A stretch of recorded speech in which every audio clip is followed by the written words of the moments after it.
Harlequin Special Releases and Harper Audio present Long Tall Texans, Calhoun, and Long Tall Texans, Justin, by Diana Palmer.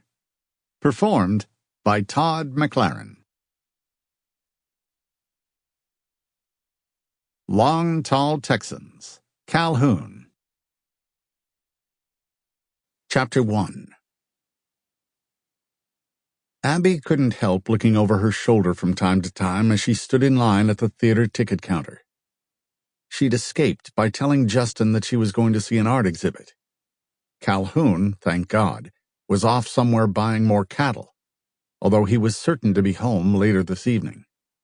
When he found out where his ward had been, he'd be furious. She almost grinned at her own craftiness. Well, it took craftiness to deal with Calhoun Ballenger. He and Justin, his older brother, had taken Abby in when she'd been just 15. They would have been her stepbrothers, except that an untimely car accident had killed their father and Abby's mother just 2 days before the couple were to have gotten married.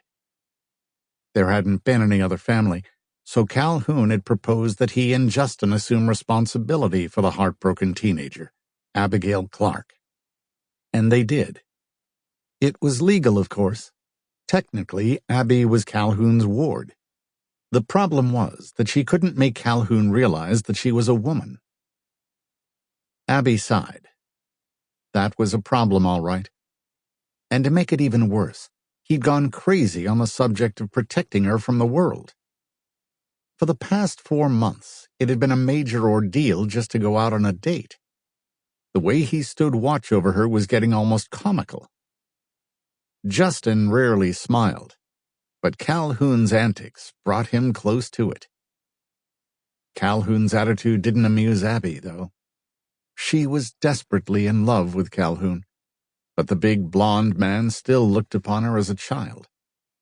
And despite her frequent attempts to show Calhoun that she was a woman, she couldn't seem to get through his armor. She shifted restlessly. She had no idea of how to attract a man like Calhoun in the first place. He wasn't as much of a rounder now as he had been in his youth, but she knew that he was frequently seen in nightclubs in San Antonio with one sophisticated beauty or another. And here was Abby, dying of love for him.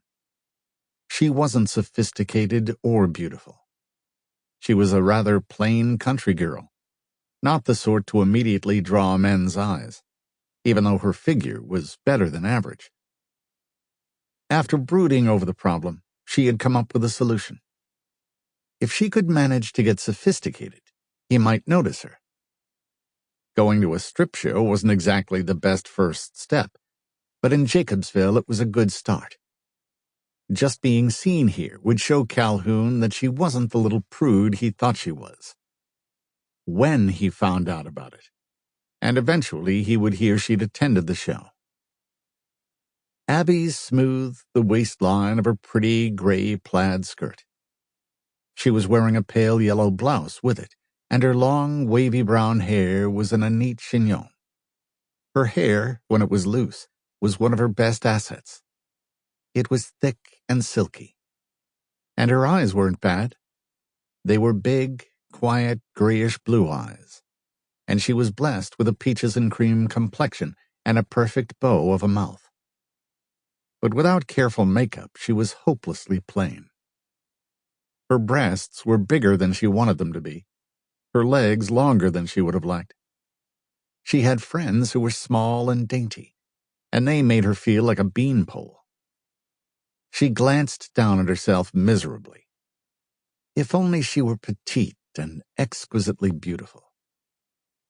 At least she did look older and more sophisticated than usual in her burgundy velour jacket, and her blue-gray eyes sparkled as she thought about what she was doing. Well, it wasn't so bad for a woman to go to a male dance review, was it? She had to get educated somehow, and God knew Calhoun wasn't about to let her date any men who knew the score. He saw to it that her only escorts were boys her own age, and he screened every one and made casual remarks about how often he cleaned his guns Sample complete. Ready to continue?